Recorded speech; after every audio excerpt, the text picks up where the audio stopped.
नमस्कार प्रिय दोस्तों, आज से लग गया होलाष्टक।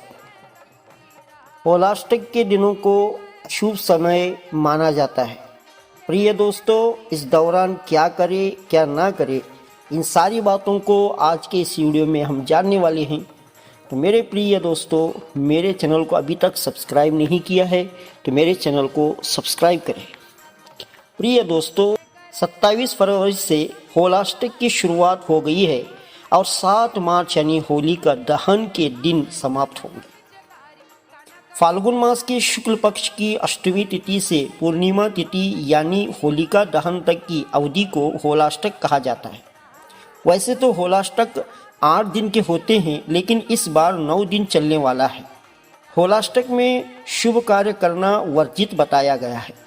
इन दिनों मुंडन, विवाह, गृह प्रवेश, सगाई, नामकरण, नए कार्य की शुरुआत नहीं की जाती है, क्योंकि इस अवधि में कोई भी मांगलिक कार्य करना अशुभ माना जाता है। आइए जानते हैं कि आखिर होलाष्टक को क्यों माना जाता है अशुभ समय और इस दौरान क्या करें और क्या ना करें।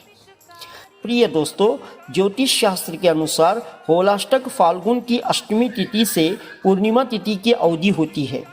इस दौरान 8 उग्र भाव में रहते हैं। अष्टमी तिथि को चंद्रमा, नवमी तिथि को सूर्य, दशमी तिथि को शनि ग्रह, एकादशी तिथि को शुक्र ग्रह, द्वादशी तिथि को गुरु बृहस्पति, त्रयोदशी तिथि को बुध ग्रह, चतुर्दशी तिथि को मंगल ग्रह और पूर्णिमा तिथि को राहु ग्रह और रुद्र अवस्था में रहते हैं। इसलिए इस दौरान कोई भी शुभ कार्य नहीं किया जाता। इन ग्रहों के उग्र होने से मांगलिक कार्य निषेध होते हैं और अगर कोई भी शुभ कार्य करते हैं तो ग्रहों का उग्र स्वभाव अशुभ फल देते हैं। होलाष्टक के समय नया वाहन या जमीन खरीदना भी अशुभ माना जाता है और इस अवधि में व्यक्ति के निर्णय लेने की क्षमता भी प्रभावित होती है। प्रिय दोस्तों, शिव पुराण के अनुसार देवी देवताओं के अनुरोध पर कामदेव ने अपना प्रेम वाण चलाकर शिव जी की तपस्या भंग कर दी थी।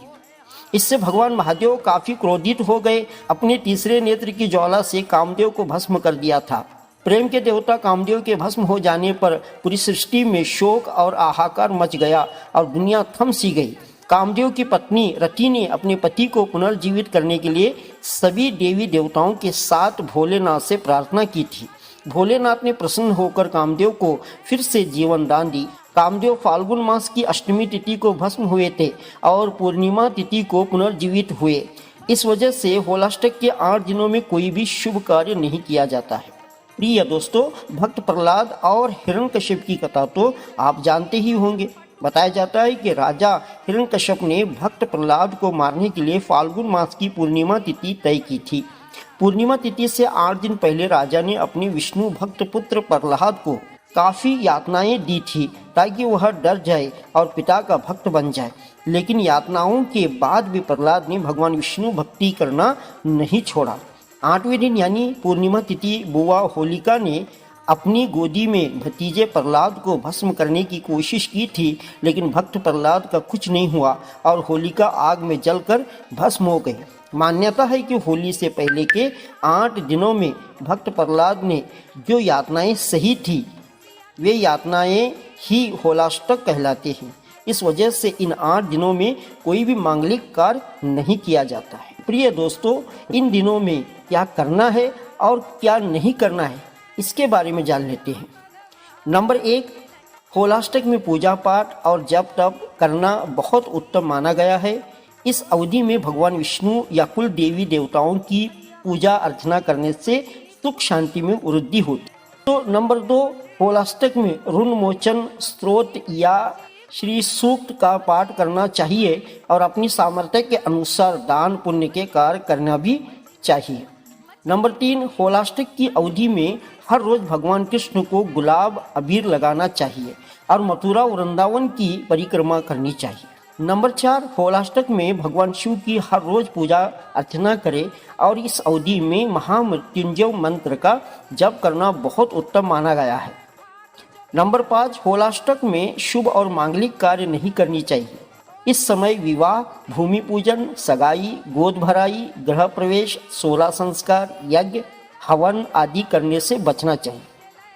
नंबर 6, होलाष्टक में घर या वाहन नहीं खरीदना चाहिए।